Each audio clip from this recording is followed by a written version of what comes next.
Hey, everybody. I know this is a bit of a different way to introduce the Toadstool Boardroom, but I do want to take this time to bring up one thing. So we're on episode 98, which is, not too far from episode 100, which is a pretty cool thing. And one thing we want to do for episode 100 is basically give you guys the opportunity to be able to share your thoughts about the show. And have your thoughts heard by our listeners. I know we have a lot of regular listeners that tune in every week, and we love you guys for that. And you participate in our Discord. It's been really cool to see how the show has grown. But we want to be able to hear from you guys directly. So what we are doing is we are going to have a little site posted in the episode description on YouTube and Spotify and all the other podcast services. And it lets you record a little 60-second clip. And you can send that directly to us once you record it. It gets shipped off to us in a little inbox in this website. And we may choose your comment for the show to, we'll play the comment and then we'll kind of talk about it. And go from there. So whether it's feedback, things you'd like to see change about the show or improve about the show, maybe a favorite memory that you might have, or a funny moment or anecdote, or maybe what the show has brought to you as a Nintendo fan, anything like that at all. So, obviously we do EGADS emails, and those are really great discussions a lot of the time that we do that. But we thought it would be a fun way to kind of incorporate everybody into our regular process and our regular show. So yeah, that link is down below. It's sayhi.chat/toadstoolbr. If you're listening, and I don't know, maybe you're not looking at the URL or description or anything, maybe you're driving. But yeah, again, that's sayhi.chat/toadstoolbr. And you may hear yourself on the show. All right, we got a great show this week. Kat Bailey's joining us from IGN. We're talking about NES Championship games, Excitebike rules. That's it. That's all I got. Bye. Welcome to episode 98 of the Toadstool Boardroom for the week of July 16th, 2024. I'm Logan Plant, and this week, finally, I'm joined by the whole crew for the first time since the fiery Nintendo Direct episode. Justin Korais is here. What's up, Logan? And Chris Shriver. I have finally found a way to make peace with Justin. That's good. Yeah, they're back seen in the same room. The boardroom breakup is not a thing. But we're also joined by a very special guest. You know her from Nintendo Voice Chat over on IGN, or her own Axe of the Blood God RPG podcast. It's Kat Bailey. Welcome to the boardroom, Kat. I'm in the boardroom. I feel so executive right now. Yes, we're very buttoned up and serious around here, so I'm sure you can tell. We're going to have a really fun show. If you're new to the boardroom, we're a weekly Nintendo show here on Apple Podcasts, Spotify, video version on YouTube. Last week, you got a really fun conversation with me and Justin about MEO, Nintendo's mysterious smiling man they still have not told us anything about. Next week, you're going to get our Nintendo World Championships NES Edition review. We don't have access to the game yet, so this week, we're going to talk about the source material, the original NES games. We've got the 13 games lined up in Nintendo World Championships NES Edition, and we're going to go through and we're going to rank all 13 of them worst to best. So just so we all are familiarized with the 13 games here, those games are Super Mario Bros., The Lost Levels, Super Mario Bros. 2, Mario 3, Donkey Kong, Zelda 1 and 2, Metroid, Kirby's Adventure, Kid Icarus, Ice Climber, Excitebike, and Balloon Fight. So we're going to kind of start at the top and just work our way down a roundtable discussion ranking the 13 NES games in Nintendo World Championships. Kat, you're our guest. I think I know what you're going to pick. What would you say is the best of these 13 NES games? Oh, it's definitely Super Mario Bros. 3. Not only the best Mario, but the best NES game, and also probably one of the best Nintendo games of all time. I mean, if I look, there's some bangers on this list, no doubt about it. The original Zelda definitely holds up. The original Super Mario Bros. Great. Kirby's Adventure, kind of underrated.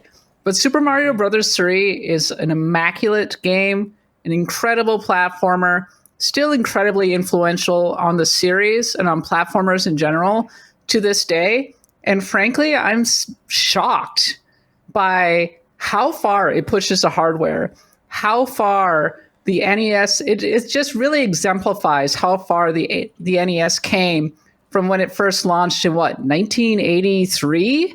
in Japan as the Famicom. That was the year I was born, folks. To 1989 when it came out in Japan as Mario 3. That was a 6-year gap. And just look at like original NES like launch Famicom games that were very, very early, very primitive versus Mario 3, which is borderline a 16-bit game, if you look at it. When they did Mario All-Stars, they gave Mario 3 a little bit of a facelift, but really, it wasn't that much of an improvement because it already looked amazing.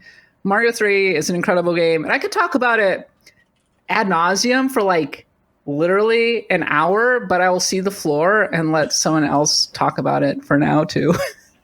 Some days isn't Mario 3 the pick for your favorite game of all time or the best game of all time? That's for you, Kat. I think I've heard you say that Mario 3 is your favorite game of all time on at least one occasion. I think Super Metroid is... Well, my favorite game of all time is probably Valkyrie Profile or Pokemon. But I think that the best game ever made is Super Metroid. But Mario 3 is definitely up there. And I definitely think it's the best Nintendo game. Justin, how about you? What do you think of Mario 3? I'm guessing we're not going to dispute this as the number one pick on this list. No, honestly, I think Kat said everything that needs to be said.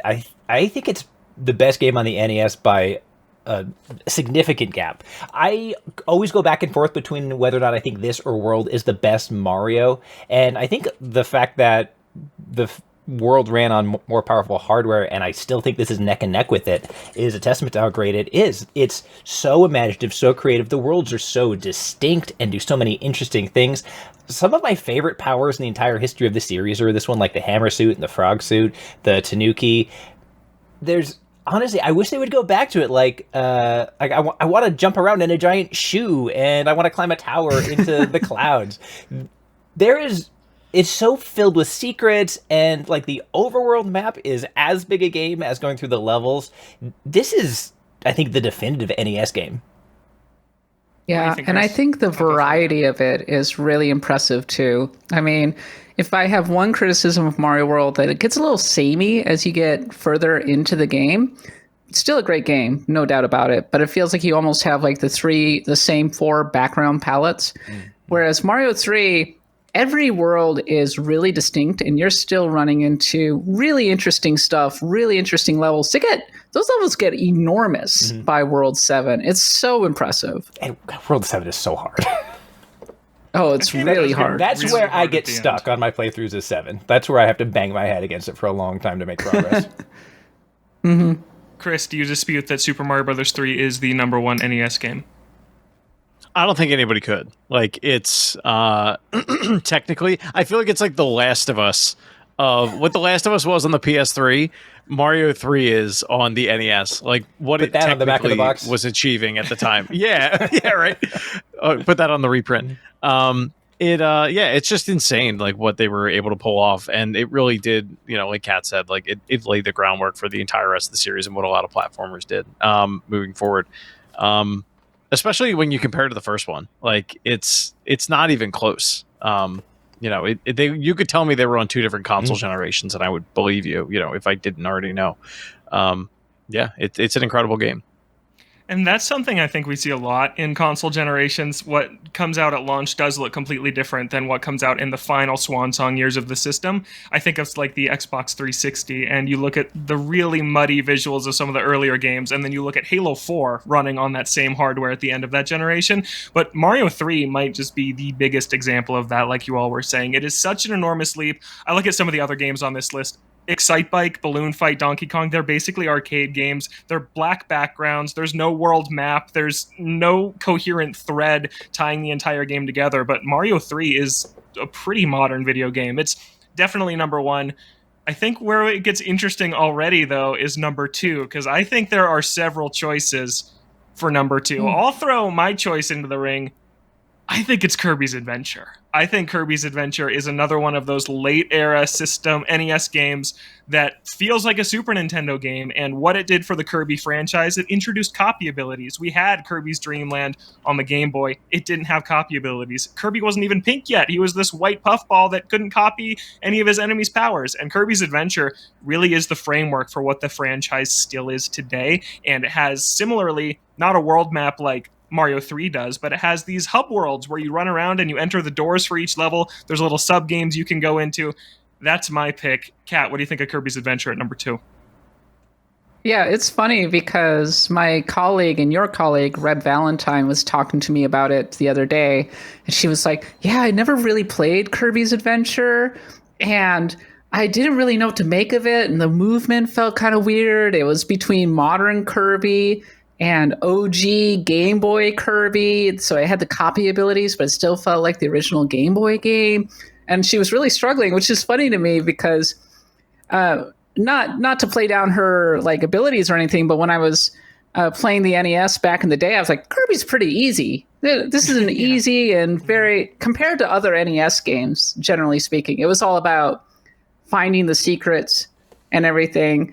And I think that it is a really good game that really set the tone for Kirby. And I think that it might be one of the best Kirby games, if not the best.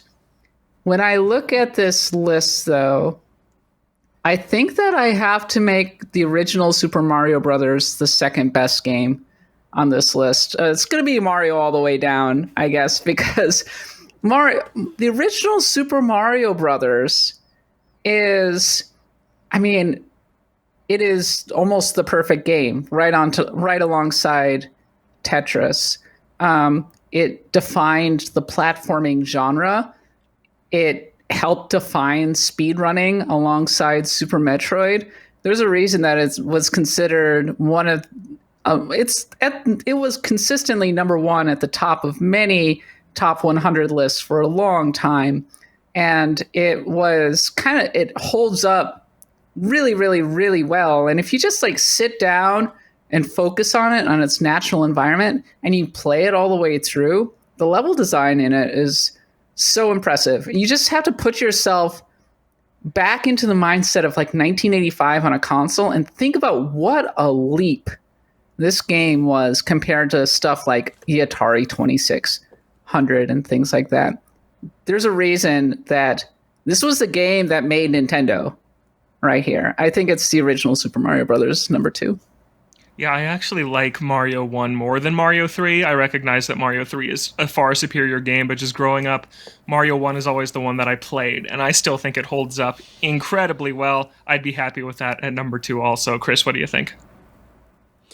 I was going to make the same argument for Mario 1. I have like a soft spot for Donkey Kong, but I know like I'm probably in the minority there. I don't think it's number 2 by any means. I think it's probably high on this list. I love original arcade Donkey Kong. But yeah, I mean Super Mario Brothers, it defined the entire genre. Like when you go back and you look at what it took to make that game, like all the sketches and level designs that, they had to come up with. When you think about it in the context of like what was available to them technically at the time, like it's kind of insane that it was even able to be conceived. It's a masterpiece. Like people still play it today for that reason. I don't even think I think it goes beyond nostalgia. I really do think it's like, no, it is that good. It's accessible, at least in the, the early stages. It obviously does get very difficult. Pretty quickly, probably like by World 4, for younger players, they can really start to struggle. But it's so easy to get back into that. Like, I think it's really, it's just easy for people to pick back up and play and give it another go. Did you ever manage to pull off the infinite lives trick by killing the Koopa on the stairs and then bouncing it over and over and over again? Because I never did. I think that, but I couldn't. It should be on my. It's one of those checklist things where it's like, are you a real Nintendo fan? Did you manage to pull off that infinite lives trick in the original Super Mario Brothers? Like, no, I'm a fraud. I'm never able to do it. That could be one of the challenges in NES World Championships. What if that is one of the things? Get a one-up off a Koopa shell as fast as you can. Oh my I could see that being one of them. Oh, wow. Yeah, you should be able to send in a clip of you doing that and then get like a card that you keep in your wallet forevermore that designates you. So I could do the Mario 3 infinite lives trick pretty easily because I learned that one early on. I was like, oh, okay, I can do this one. But not Mario 1. Pretty hard. Justin, are we going Super Mario Brothers at number 2? Boy, I think that there's a debate to be had. The things that that Kirby debate me. Well, you don't know where I'm going to end up in this debate. The things that Kirby does extremely well. I think the diversity of gameplay is frankly astounding for the NES. The fact that you have platforming, you can jump on enemies, you can suck up enemies, you can take a deep breath and hit them with your breath, or you can pick up all these copy powers. That's an unbelievable amount of things that you can do, not to mention the mini games you want to play, like the crane claw game and the end of the level like jump trampoline thing. There's so many things, and they're pretty well realized and executed. Excuse me. That being said, excuse me. So that being said, Super Mario Brothers to me is the very first game I remember playing where I ever got a sense of feel. And that feel is incredible. And when I say feel, I mean the fact that Mario has such a noticeable and eventually predictable commit to muscle memory leap that he does based on your speed and when you do your jumps, and it becomes so second nature to make very rapid like hops from one point to another. And by the time you spent a lot of hours in this, the things that you can pull off are incredible by the end of the game. And I think those are still the same virtues that we praise in video games today. And to me, this is the most like definitive example of that. And you say it holds up today. I think it absolutely holds up today. I think that if you made exactly this today and it didn't exist, people would talk about how great it felt and how smooth and fun it was. I think 3 is definitively better, but I think between this and Kirby, I gotta go Super Mario Brothers. Okay, that's Mario at number 2.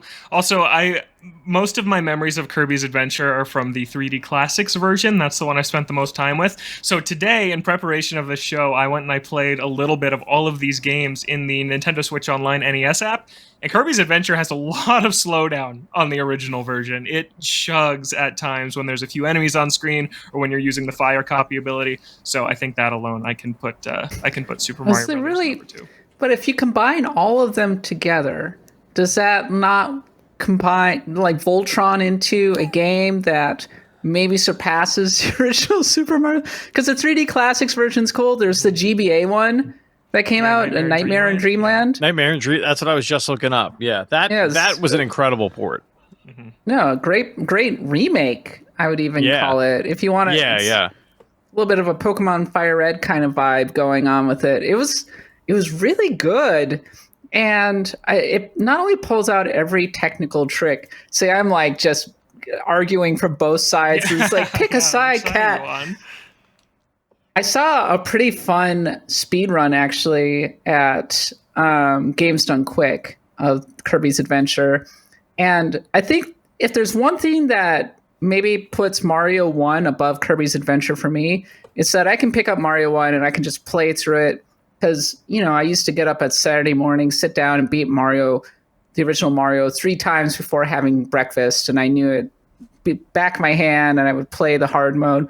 Kirby's Adventure to me today is like, I pick it up and I can never really get further than the first stage before I'm like, wow, that was nice. And then I kind of like move on with my life, if you catch my meaning. So maybe that's what puts Mario 1 above it, but watching the speed run was really fun and really brought me back in a lot of respects. Okay, so we're gonna put Super Mario Brothers at number 2 officially. Number 3, we still have Kirby on the table. Do we want to put this here, or does someone else have a pitch for what should be at number 3? I do. Okay, what's the pitch? It's your special guest, Kat, here to pitch The Legend of Zelda, the original Legend of Zelda, which I think should be number 3. I think that it is just a really amazing dungeon crawler. It was one of the first games with a battery save, if I recall correctly, and it set the stage for The Legend of Zelda: Breath of the Wild with its non-linear gameplay, and indeed for the entire series. And it's really hard, and it's a classic dungeon crawler in almost every sense of the word, extending back to games like Adventure and games like that.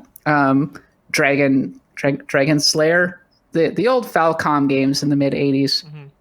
And of course, it's like part of the Shigeru Miyamoto origin story, right? Where he talks about how he used to go down to caves down by the water and explore and everything, and that served as the foundation of The Legend of Zelda.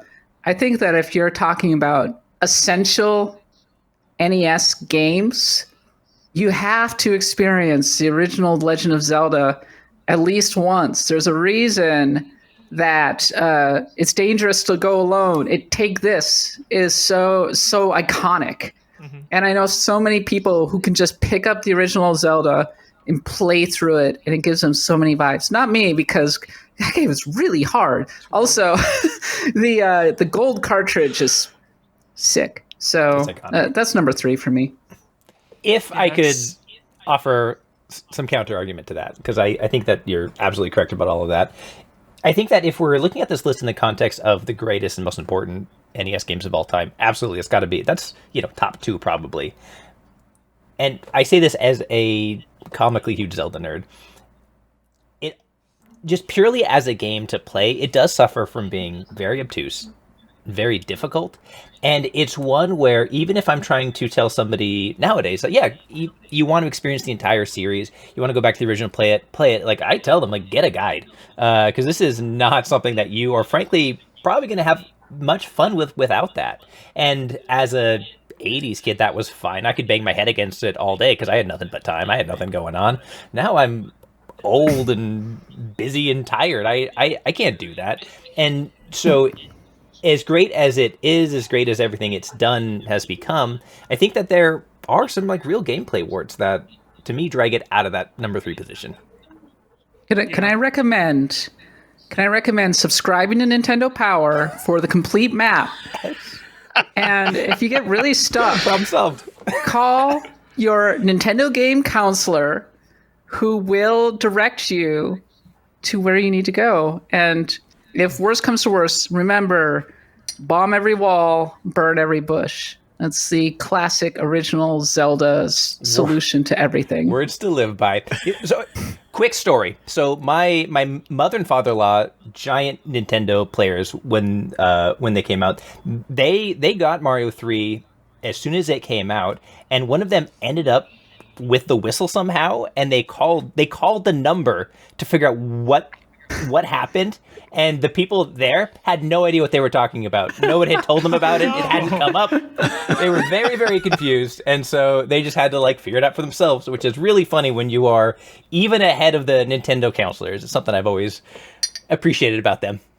Yeah, that's awesome. That's super cool. Yeah, I'm in the same boat as Justin with Zelda, which is why I didn't put it here, is that the NES is an interesting era for me, because just last week on NVC, we got a question that was, what's the most influential Nintendo console? And my answer from a software perspective was the Super Nintendo, because I think that is where a lot of series came into their own. If you look at what Zelda was for so long, and to some extent still is, that started with A Link to the Past, or Super Metroid. The original Metroid is in a very similar boat as the original Zelda. They're very obtuse, strange, difficult experiences. And on the more powerful hardware, when game design had evolved a little bit, on the Super Nintendo, they were able to kind of really iron out the rough edges from those NES originals. So Zelda, if I'm telling someone where start at the roots of Zelda, I'm telling them A Link to the Past. And then the original one is one you get to later if you become a super diehard and really want to see the origins. That's at least my take. Where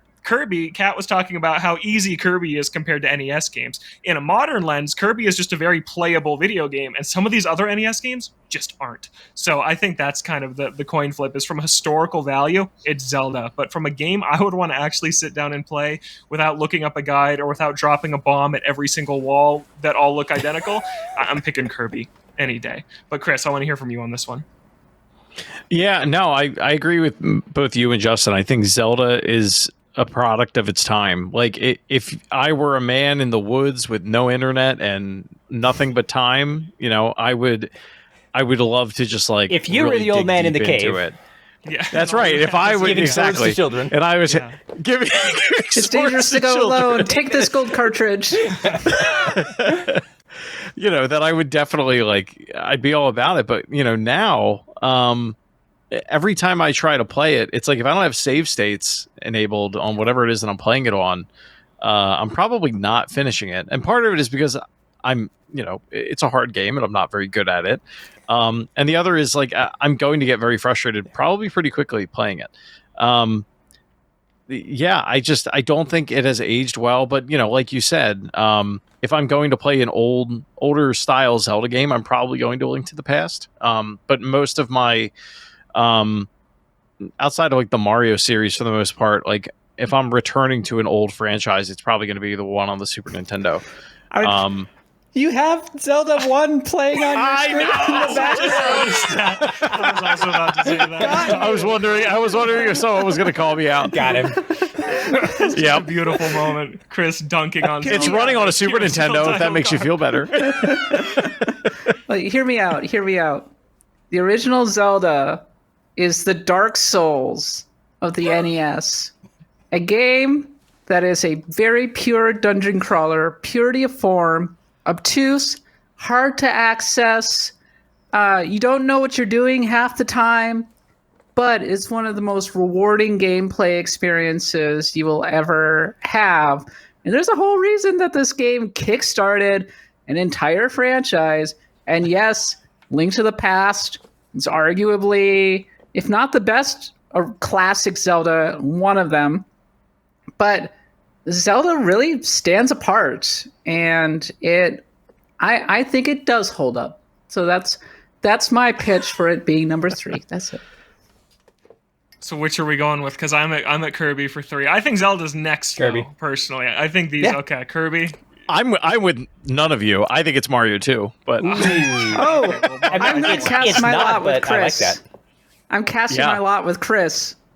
Yeah. I can't do that. I really dislike No? Mario 2. Really? I do Really? not Oh, like it's that awesome. game. It's not better than Zelda, but it's awesome. Yeah, it's. I can't do it. it's so weird and wacky and You hear I know the it's Birdo not music actually in your Mario. head right now, don't you? You hear yeah. it. I literally do. I feel like we're at a standstill then, because now I got 2 people for Kirby, 2 people for Mario 2. But Mario 2 is seriously one of my least favorites on this list, and we can get into why. But I really, Wow. really Okay, don't like I'm interested to. Wow. yeah. Okay, So how are Logan's we a feeling? hater. How are we feeling about Kirby at the 3, Zelda at the 4, and then we can hash out number 5? I can live with for it. that. Okay. I can live with that. Yeah. Okay, we're gonna do that because we got to get to the. Oh, by the way, for anybody listening, I am keeping this ranking on the IGN playlist for the Toadstool Boardroom, Wow. and am sorting this Way to keep Logan's lights on. as we go. Yep, no Yeah, problem. I know, Got yeah, you, buddy. You can see that my power's not going out thanks to you, Chris. That's great. Yeah, we have a bunch of lists on there on the Toadstool Boardroom playlist app. I think all our ranking list, our top Switch games, our top Nintendo games of all time, GameCube games, Wii U games. I think we have lists for all of those. So Yep. thanks, Chris, for handling that. We can maybe add a link to that in the description. Okay, number 5. It sounds like it's going to be Mario 2 based on the love I'm hearing for it. But Chris, why do you love Mario 2? I mean, first introduction to Shy Guys, first of all. That's They're true. adorable. Mhm. Yeah. No, I mean, I think it's, it was a really cool way for them to introduce all the new characters into the Mario universe as playable, with all the different abilities. And that's something that kind of carried throughout the franchise in a lot of different ways. I really like a lot of the level designs because it's a lot of locations that I feel like you don't really see anymore in Mario, or at least not in the way that they're kind of presented in Mario 2, like the magic carpet and things like that. The weird potion that for some reason when you throw it, a door appears. There's just a lot of strange mechanics that they never reused. And obviously, yes, it's Doki Doki Panic, but I am kind of surprised that a lot of them really never came back.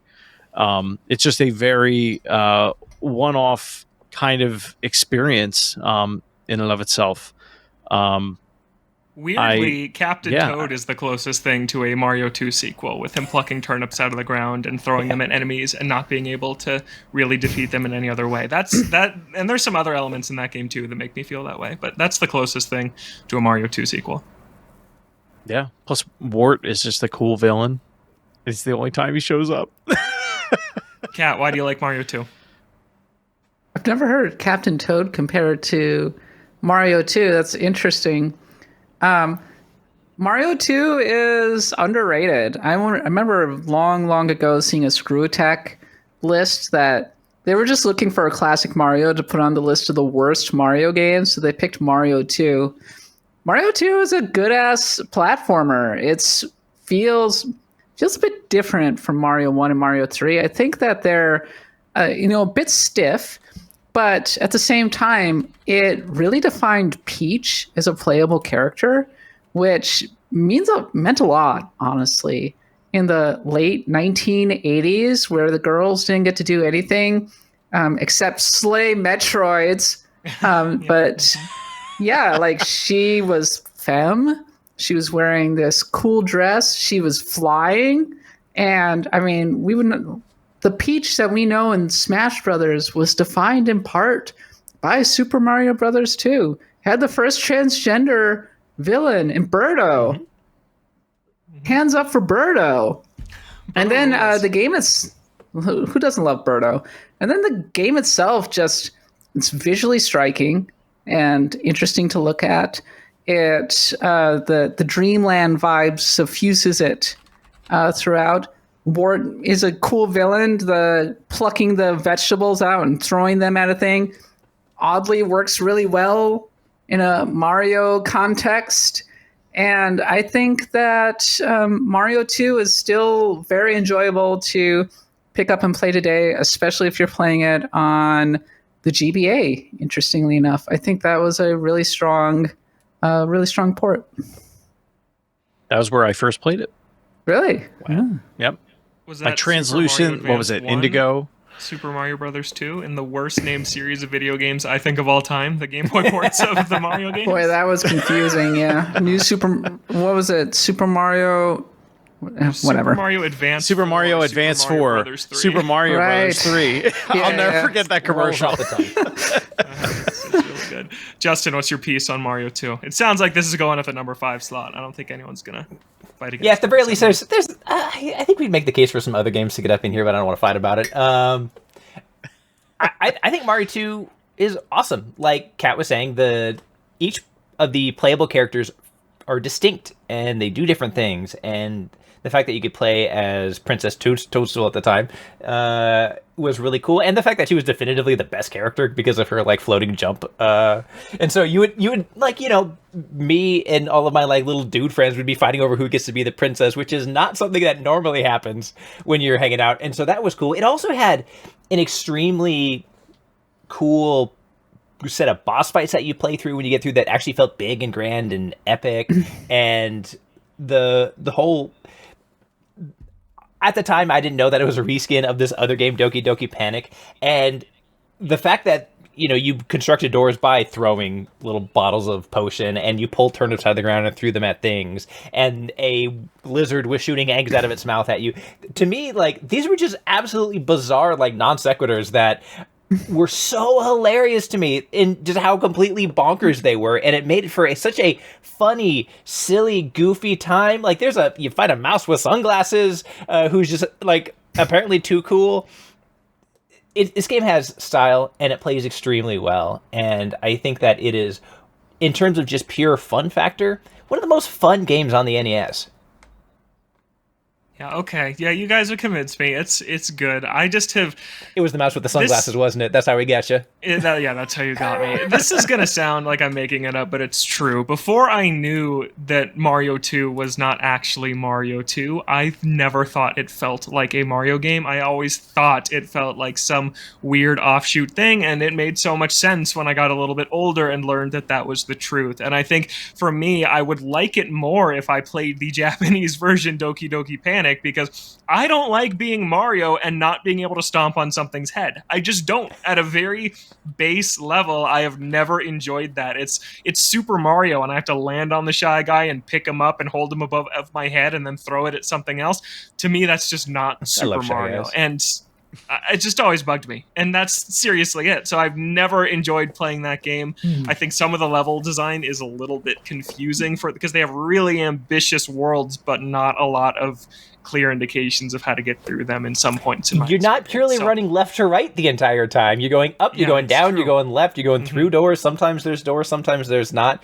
It mixes it up so much, and learning that it was a different game makes perfect sense. One other reason, by the way, why to me this is a very definitively Mario game is that if you grew up watching the Super Mario Brothers Super Show, it was extremely Mario 2 coded. They would do potion doors all the time, and there was Mauser and Shy Guys and things like that. And so, like, to me, all of this blended seamlessly in my childhood.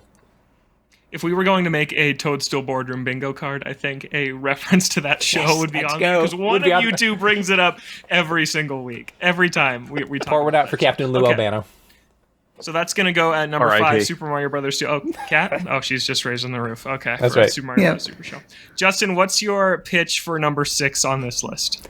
So I think now we're getting into the territory where games that are excellent but maybe have a couple of warts can start to poke their head out. Warts? Yeah. For me, Metroid, I think, goes here. I think that Super Metroid is a better game in every way. Like, there's no aspect that's not better, and a lot of Metroid is kind of frustrating because of how confusing it is to get around and the fact that it is devastatingly difficult, but it's also extremely cool. Like a very hard sci-fi game with upgrades and like you'd have to use codes back then, but like a really deep upgrade system and secrets to find and collectibles.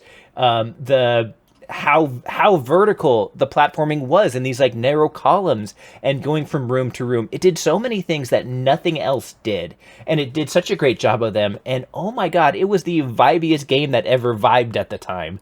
It is fantastic, and I think that despite its shortcomings, it deserves a solid place on this list. And I think this is a good point for it. Kat, what do you think of Metroid? I say respect the classics. Put the original Donkey Kong That was the other at this. Yeah. It is one of the greatest arcade games of all time. The subject of a popular documentary, The King of Kong, A Fistful of Quarters.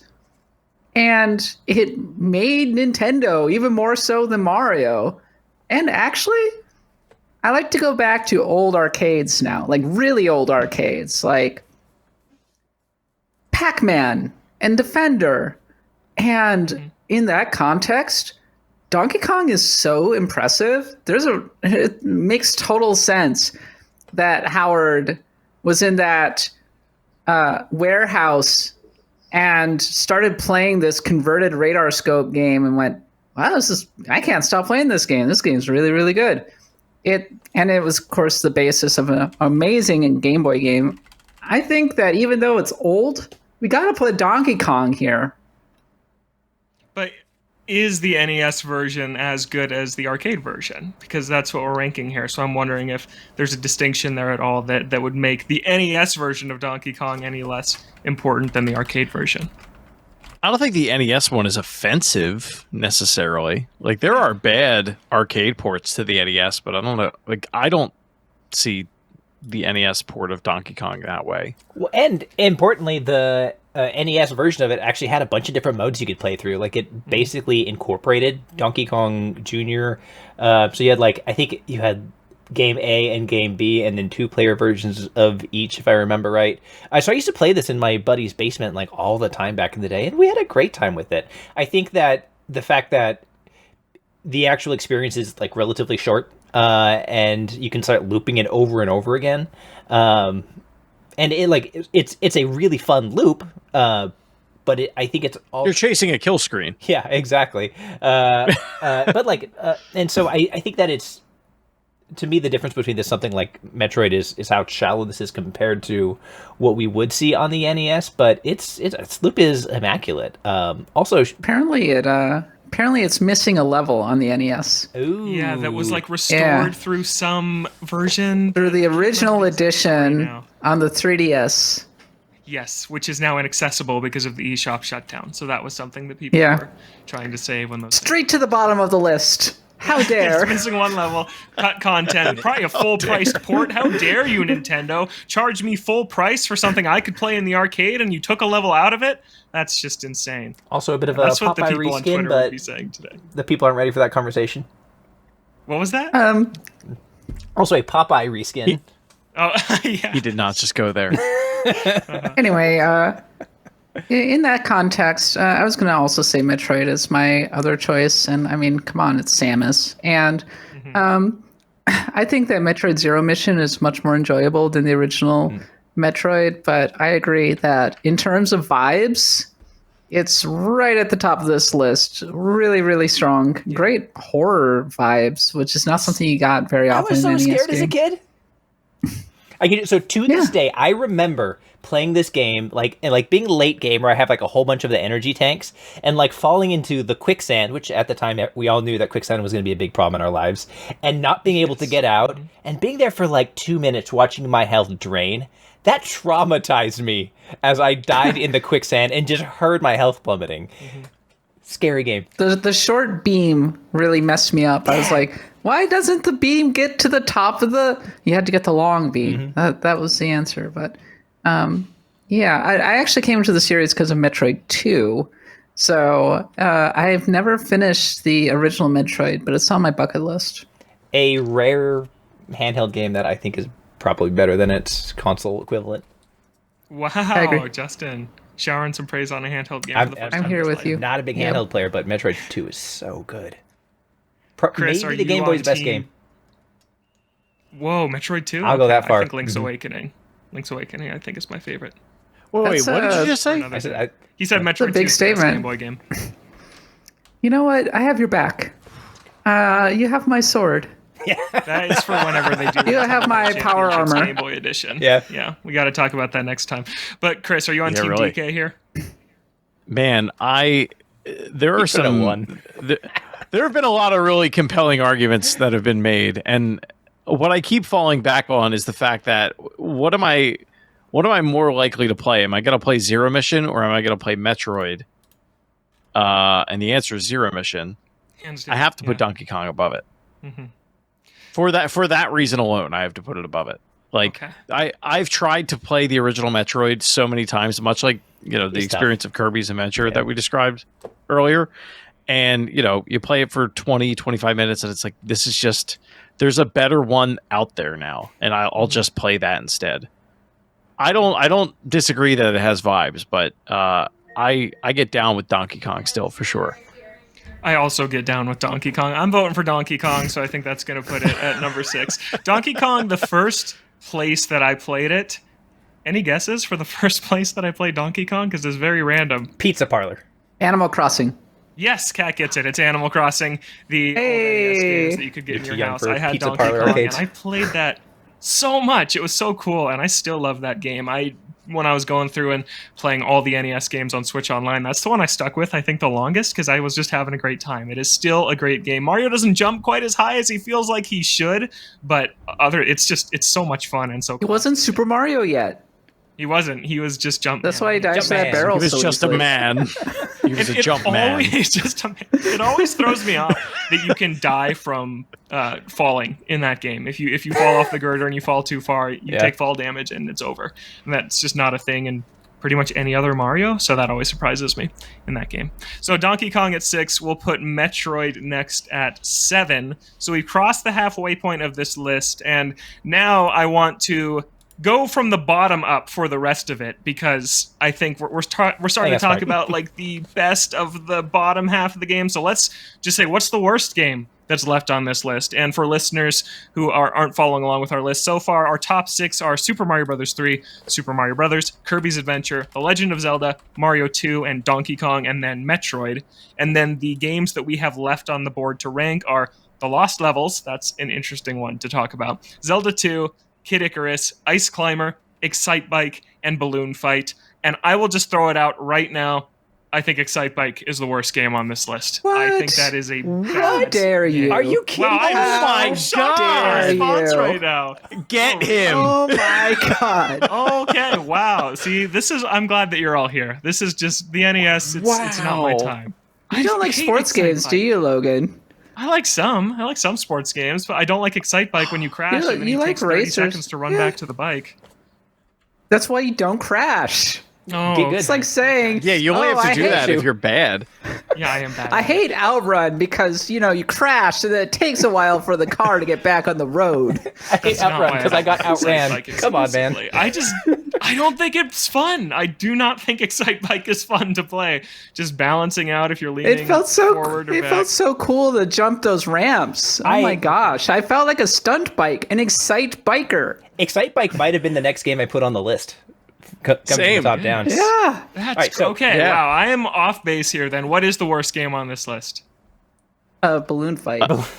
Yeah. I like Or I Ice disagree. Climber, It's, one of the it's got to two. be Ice Climber. Ice Climber. then it's Ice Climber. So bad. Yeah, let's probably- respect. We got to respect It's so Iwata's bad. memory here and put it a little bit higher. Ice Climber One- or Balloon Fight? Yeah. If It's you just ever- a bad Mario Brothers port or mod, I should say. I feel like that's all that game feels like. It's a platformer with terrible jumping. What in the world are we doing here? Yeah. No, I think Ice Climber is the worst. I played it and I enjoyed it more than Excitebike, I'm going to be honest. But from a pure mechanics Wow. perspective, you have to like build up speed to get any horizontal movement on your jumping, and then you bang your head into a block, and it's just terrible. It's a terrible video game. It's an unfun game. Ice Climber at the bottom? Yeah. Okay. The only Ice reason Climber's people think last. about this game is because of Smash Brothers. Literally the only reason like straight people know up. it Yeah. exists. So if next it sounded like the argument was for Balloon Fight, which I actually enjoyed quite a bit. I like it by too. the way. I got kind okay. of drawn into that game. Oh, let's put it Kid Icarus here. That was going to be my pick. Yeah. I can live with that. The original Okay. Kid Icarus is not that fun. No, it sucks. It is not. Secretly, one of the best remakes Nintendo has done is the 3D Classics version of that game, which added a hover. It added gorgeous backgrounds instead of just the black screen, and it actually made that game Backgrounds go a long possible way. to beat. Yeah, that game is cool, but the original is bad. Kat, why is Kid Icarus next on this list? I mean, it came out around the same time as Metroid, and they were expansive and interesting, but one of them had a really annoying soundtrack, and that game was Kid Icarus. And yeah, I picked it up. I didn't play it when it first came out, but I picked it up because everybody was talking about it with Brawl. You gotta get Pit into Smash Brothers Brawl. And then they finally did, and I was like, wow, this Kid Icarus kid is really happening. I gotta see what his game is all about. And then I played it, and I was like, this game is not very fun. I'm not really enjoying it. The bow mechanic isn't that interesting. The music is really grating, and such and such. So, out of all these games, I think I would rather. I mean, as somebody said, Kat, you have a choice between playing Kid Icarus and Ice Climber. Honestly, I might pick Ice Climber. Wow, okay. When was the last time you played Ice Climber? Many moons ago, but I guess I'll play it with NES World Championship, huh? Yeah, I'm excited to see what horrible challenges we have to do in that video game. Oh no! One positive thing I'll say about both Kid Icarus and Ice Climber is I think it's cool to have a platformer that's about climbing up rather than going from side to side. You didn't have many choices of what you could do with a video game on the NES, so hey, they tried to shake it up a little bit with those two games, and it could be a cool thing for Nintendo to return to a platformer that's really about climbing. Something like Celeste is about climbing a mountain, or Bread and Fred, the co-op game I've been talking about a lot, is about climbing, and it's very cool just to kind of get that shift in perspective. So that's number 13, or sorry, that's number 13 and 12 on our list is Ice Climber and then Kid Icarus. The four we have left to rank are Balloon Fight, Excitebike, Zelda 2, and The Lost Levels. Justin? But before we do, I just want to chime in on Kid Icarus real quick. Okay. So I was playing in prep for this show, and I also I got like weird Metroid vibes from the art style a little bit, and so I looked, and Makoto Kano worked on both of them, and so he's basically why they look the same. It was the same guy making them. Very cool. Yeah. Did we mention Zelda 2? We No, but that's have not ranked that one yet. If we're working from the That's bottom left up, on the list to I think we rank. need to get higher, unless you feel otherwise. Oh, I just was like, I want to make sure that we don't miss it. But no, I don't. No, I think the next game is Balloon Fight, probably, right? I mean, I keep wanting to like slag Blue Fight, but I think it's time to bring up the Lost Levels. That game I agree. is not. it's better than either of those games. Come It's on. not. I don't think It is. Okay, it is maybe a it's not as good as troll of a video game. Excitebike. Can It's way better than Excitebike. can I make my case for why the Lost Levels is bad? Yes. Sure. So, like, it's exactly like the Mario engine, which on paper sounds great, right? It feels great to move and jump and things like that. But it's extremely, extremely difficult, and the level design shifts from being something that I think feels really freeing and liberating in the first Mario game to something that's really punishing. And the worst sin, the primary crime, the reason why this needs to be brought before the Hag, is that so many of the jumps are blind jumps where you have to have the right momentum and launch angle to jump onto things that are not on the screen. And that is ridiculous. It is terrible. And so despite the great ingredients that this is built on, it is absolutely botched. And it makes me so mad to play this game. And to add on to that, you can't. There are several jumps where you need to have momentum, like you're talking about, but you can't go to the left yet, like you can in Super Mario Brothers 3. The screen has the hard cutoff, so if you run too far and the screen goes too far, you just can't You're make dead. the jump unless you die and try again. It is the most trolling video game I think Nintendo's ever made. It hates you. The Lost Levels hates you as a player. I love the Lost Levels. That's the type of BS challenge I look for in my platformers. I actually adore that game, but I would be fine if we put it next on this list. Here's why the Lost Levels is good. It is the original Kaizo game. Yeah. It is a game that is hard for the sake of being hard, and that's not a bad thing. Being challenging isn't bad. And it's still built on the bones of the second best game on this list and one of the greatest video games of all time. And I think to understand why Mario is so great, it can be helpful to play the Lost Levels. So that's... Oh, and also, can't you pick Luigi from the very start? You can. That's awesome. And there's poison You can be mushrooms. Luigi That's some cool instead. stuff. Yeah. I suppose my only counter argument to that is that I think hard is perfectly fine. This is not fair. Oh, no. I think in hindsight, it's crazy that Nintendo of America at the time had the foresight to not put this out as Mario 2, because I think Smart. people would have lost their minds. Like, it's so Yeah. crazy that they did that at the time, because There's a much It better had Mario reverse list. warp pipes. I love it. yeah, I know. Welcome to Warp Zone, back to World 1, just the biggest middle finger. LOL. possible. The biggest Yeah. troll. Got him. Yeah. Okay, I want to put... Chris, what do you want to put next on the list? Working backwards, Yeah, I feel what's like the next Excitebike. I don't know that I could. Oh, okay. Are we a balloon fight? I think we're debating balloon fight. And So the we Lost did Levels right 13. Yeah, we did 13 Ice Climbers, 12 Kid Icarus, 11 what's Balloon now? Fight. now. Okay, we're going balloon fight next. Then we got to talk about balloon fight. I actually like that Yeah. game. It has two different modes. It has the mode where you're just working to pop all the birds' balloons, and you can go on the left side of the screen and then emerge on the right side of the screen. So it's like a one-screen thing, which I think is really cool. And it's way more fun than I thought it was going to be. And then the balloon trip mode is brutally difficult, where you're trying to fly as far as you can. It's like an endless runner mode. It's cool. And how many games have like two different modes like this that are just completely different from each other? I think it's better than Excitebike, but I will concede that it goes here if that's what the group feels. And I think it is. Yes. So we'll throw balloon fight here. So our three remaining ones are the Lost Levels, Zelda 2, and Excitebike. So Kat, are you wanting to put the Lost Levels higher than Zelda 2 and Excitebike, or do you think it's time for the Lost Levels here? Oh, the Lost Levels should go here, I think. Okay. Yeah. Okay. So the Lost Levels is going to slot in here, and then the last two we're deciding between are Zelda 2 and Excitebike. Justin, let's hear your Zelda 2 take. I think Zelda 2 is maybe the most underrated game on the entire NES.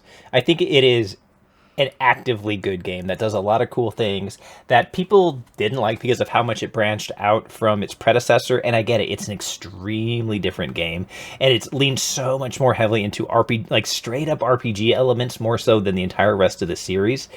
But it's really fun, and I think it does frankly a better job of realizing that open world exploration than the original Legend of Zelda, and the way that you shift perspectives when you go into towns and things like that is really cool. And I like the combat quite a bit, and the XP system and the magic system. I think this is a really cool game. Yeah, I do too. I think that it'd be fun for them to do a modern take on this, on a Zelda with this heavy of side-scrolling elements in both its combat and its dungeons, because I think it's really, really cool. I really like how Link just looks in this game. His sprite is very cool. I think the idea of there being a level-up system in a Zelda game is a fun idea that they could return to in some way. They kind of do in the open-world ones with upgrading your clothes and your health and things like that. But it's a fun idea, and I have played through this entire game on Switch through the special version they launched, where you're very powerful from the start, and that makes it much easier to get through. It is a really, really cool game with a lot of cool ideas. It's definitely better than Excitebike. I will fight tooth and nail to keep it higher than Excitebike on this list. Kat, what do you think of Zelda 2? Yeah, sure. Put it higher than Excitebike. I feel like I have to abstain a little bit because I haven't really played that much Zelda 2 over the years. I missed it when it originally came out, and then it was always the black sheep of all the Zelda games. And over the years, I think there's been a little bit of a Zelda 2 appreciation movement. I saw some really good speedruns on GDQ and things like that, but I've never really been moved to play it. Maybe someday. Yeah, you should. I think that it's worth trying out, I think, as a Zelda fan. Chris, Excitebike versus Zelda 2. I'm picking Excitebike. I mean, much like Kat, like my experience with Zelda 2, I played it a handful of times as a kid, and thought it was just like the worst. Like I was like, why is this game the way it is? But that was like, my 8-year-old brain just like not being able to comprehend it. And I feel like it turned me off from it so much that I just never bothered, and people don't really talk about it, or if they do, I feel like a lot of times it's in a negative connotation, so like I really haven't had a driving force to go back and play it, and Nintendo's never remade it, and I feel like there's probably a reason why. So it's a dead end. Yeah. And Excitebike, we had rips. Excitruck. Like I love that game. Excitruck also Why rips. does Excitebike rip? Convince me. Why? So here's Because it's cool to go over those. It's cool to manage your momentum and go over those ramps and try to get the best time.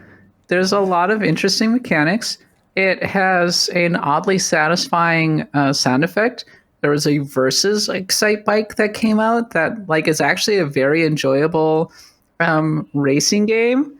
It makes for like actually pretty fun challenges. I was Excitebike pilled when I played NES Ultimate Remix back in the day, and I was like, this is pretty fun because NES Ultimate Remix was really cool because it taught me how to play a lot of these more esoteric NES games that I never really picked up before, like Wario's Woods and Excitebike, a game that I had never really understood in the original NES.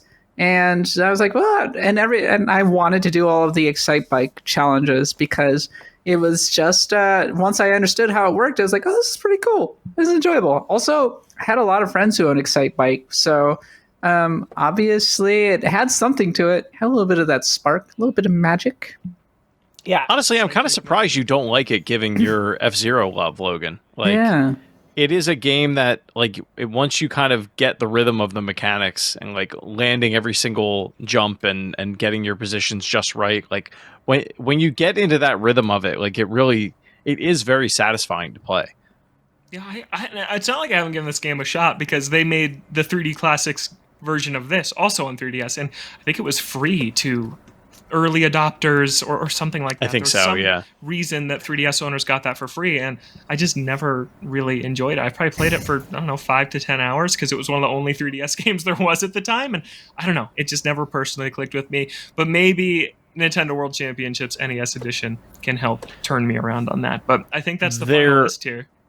I think that's I think so. I do want to give one shout out to the Excitebike. I forget the name of it. There was an Excitebike game on the Wii eShop that was multiplayer. That was also very, very vaguely good. recall that. Yeah. And Yes. so like the only things that I'll add is that I think Excitebike has a really high skill ceiling, learning to angle your bike correctly, learning when to use your turbos and manage your heat. It's got a really great track creator actually for you to make your own tracks, which is really neat. And you can, and I also know that you can do races versus Fun. the Do you want clock. tall ramp or short ramp? No, you literally that's have the like track creator? no, you have like you basically move down each tile of the track, and you have like 20 options for things that you could drop. It's actually pretty deep, but it's easy to use. And I love that you can race against just the clock or have other racers on the track that you race against. It's really cool, and it is another classic Miyamoto joint.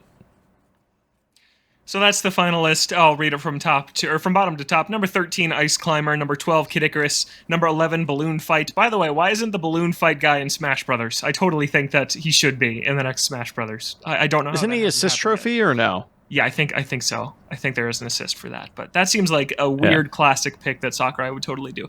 Number 10 is The Lost Levels. Number 9 is Excitebike. Number 8, Zelda 2. Number 7, Metroid. Number 6, Donkey Kong. Number 5, Mario 2. Number 4, The Legend of Zelda. Number 3, Kirby's Adventure. Number 2, Super Mario Brothers. And number 1, Super Mario Brothers 3.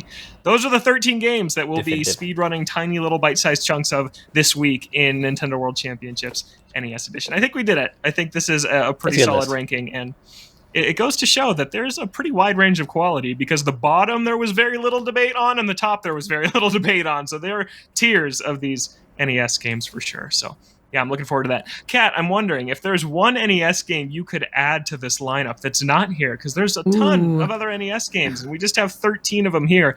It's the same 13 Nintendo seems to roll out over and over and over again for these various collections. What would you add that's missing?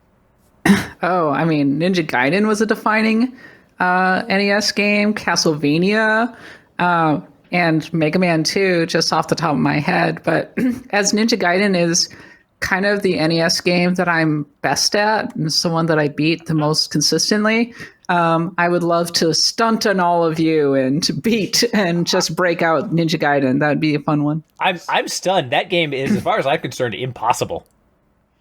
It has a rhythm and a flow to it that I really enjoy, and the movement is some of the best on the NES, and it just feels very satisfying to navigate through all of the different nasty crap that's just flying through the air at, oh god, and bird and dog and Damn birds. projectiles and hammers and everything.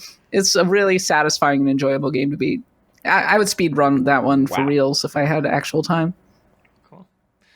Justin, what NES game would you add that's missing? If we didn't have to restrict it to Nintendo properties, Contra would probably be my top pick. Okay, I think you cool. can make some Good choice. really fun stuff with Contra. Chris, do you have a pick? DuckTales. Woo! Tails, yeah. That was flat, Nice. but it Nice would be call. DuckTales. We'll fix it in post.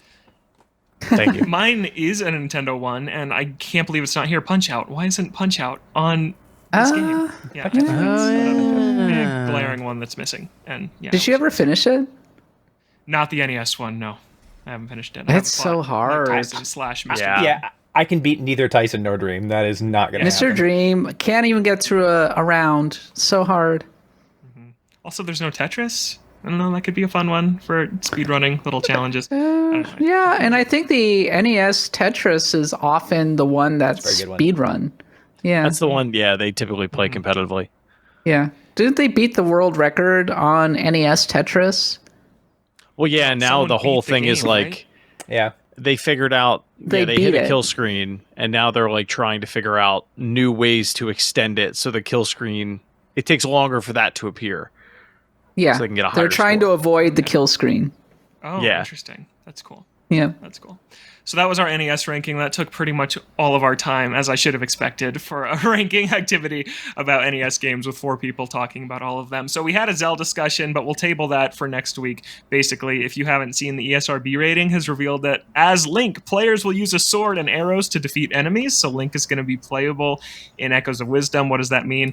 We'll talk about that a lot more next week. But Justin, I wanted to throw it to you real quick before we wrap up, because you reviewed a game that's on Nintendo Switch. Yeah, and I'll keep it pretty brief. I had the opportunity to review TMNT Splintered Fate for our friends over at GameSpot. It's a port of what was originally a mobile game, but I was actually really surprised. It doesn't seem like it was a mobile game at all. Maybe that's a testament to how good mobile tech is nowadays. If you've ever played Hades, it is literally just Hades with Ninja Turtles. It is almost like one-to-one. Everything down from the presentation to the still graphics and images to your like quick attacks and dashes and moving from like area to area and collecting your power-ups after each one. And like that might sound like it's an insult, but it's not. It's a really well done copy of an amazing game. And so you end up with a really solid game. So if you're looking for something to play on your Switch, and in particular, this has couch co-op with up to 4 players, which is chaos. And you can play online, persistent, out of run upgrades and things like that. Top of my head, I want to say I gave it a 7. Fun, very fun game, and worth spending some time in for sure.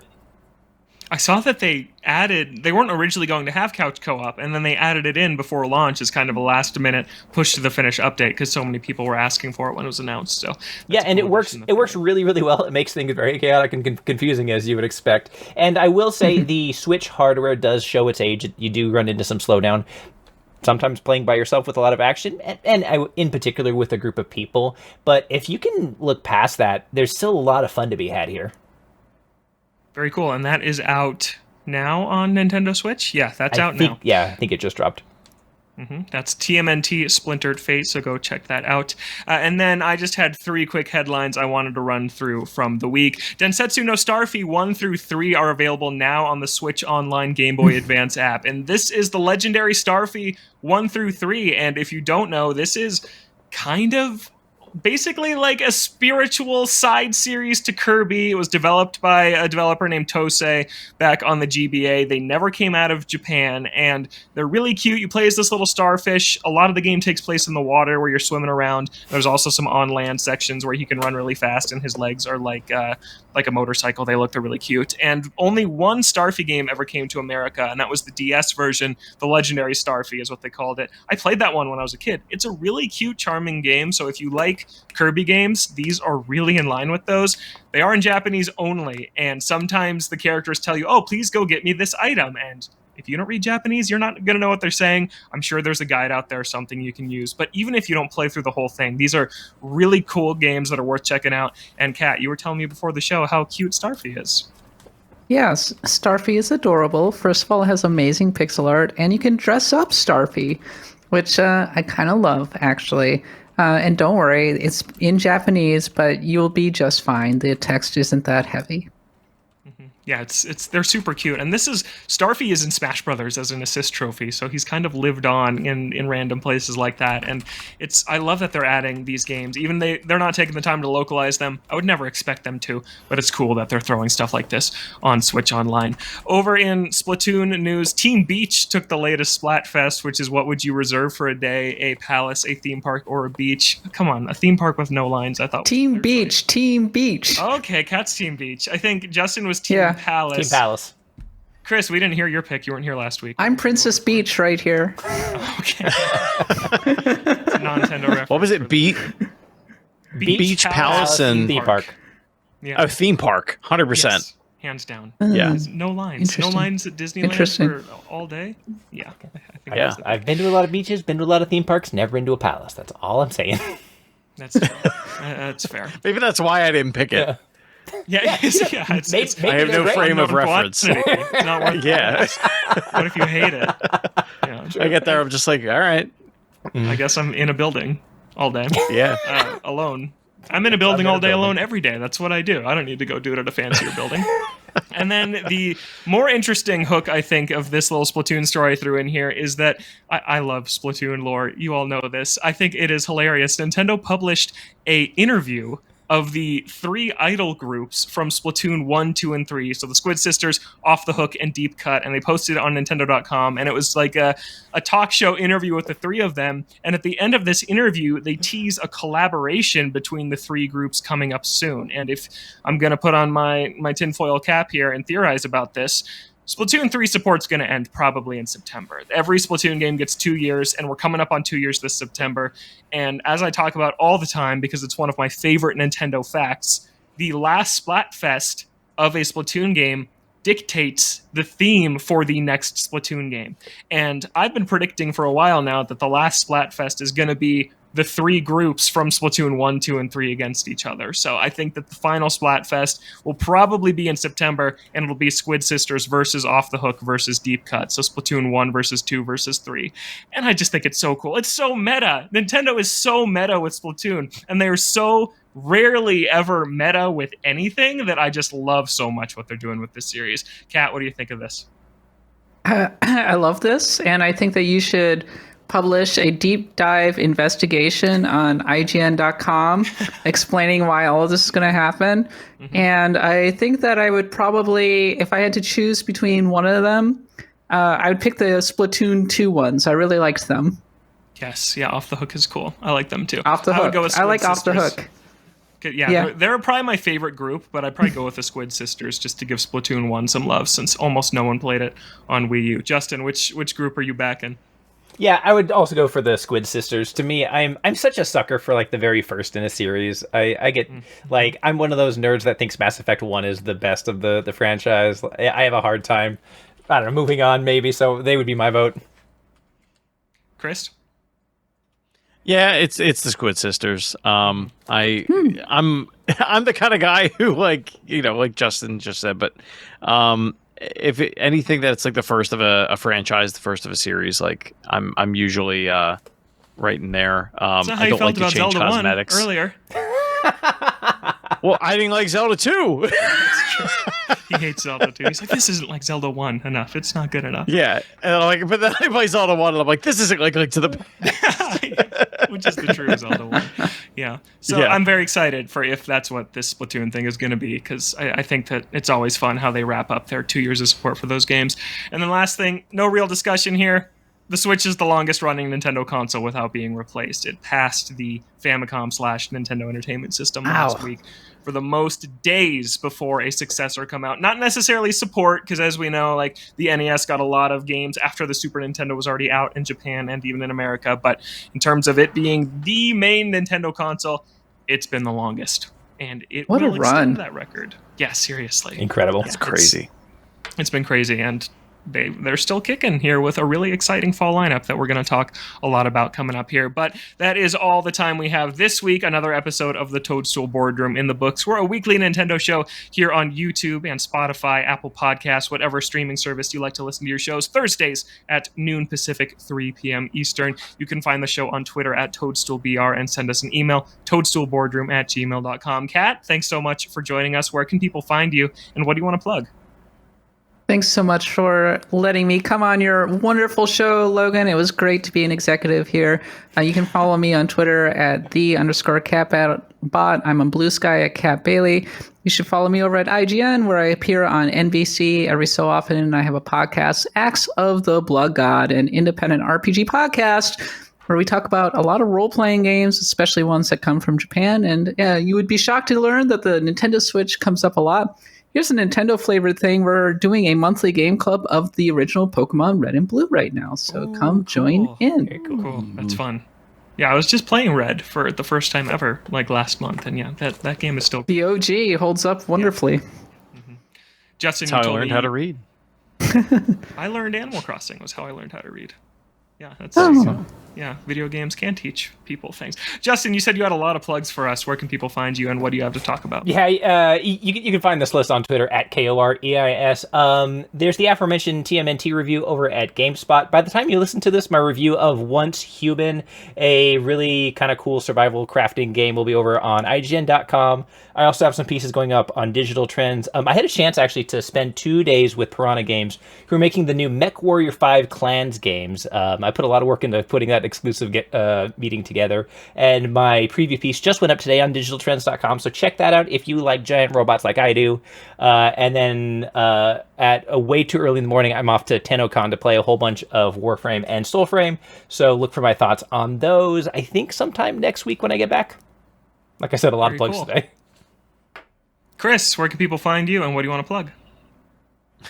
You can find me at Tribes93. I'll be posting pictures of my cozy coupe that I've converted into a Volkswagen bus Hell yes. for my son for his first birthday. I have I no wanna see other that, projects. That is the one. That's the only one you need. That's great. I want to see that. Yeah, You can it's pretty sick. You can find me on Twitter at Logan J Plant, and Excitebike. I heard that it's about building momentum and launching off ramps and getting the best time. If you like those things, you should be playing Super Monkey Ball Banana Rumble. Come on, pick the game up. That's all I'm plugging. I'm still playing it. It's all I'm doing. It's the game of the year. It is so incredibly excellent. But yeah, I'm working on 100%ing it, and it's just absolutely brutal. It's so crazy good. Yeah, so go check out my review on IGN. I plugged it last week. I'm going to plug it again. It's just phenomenal.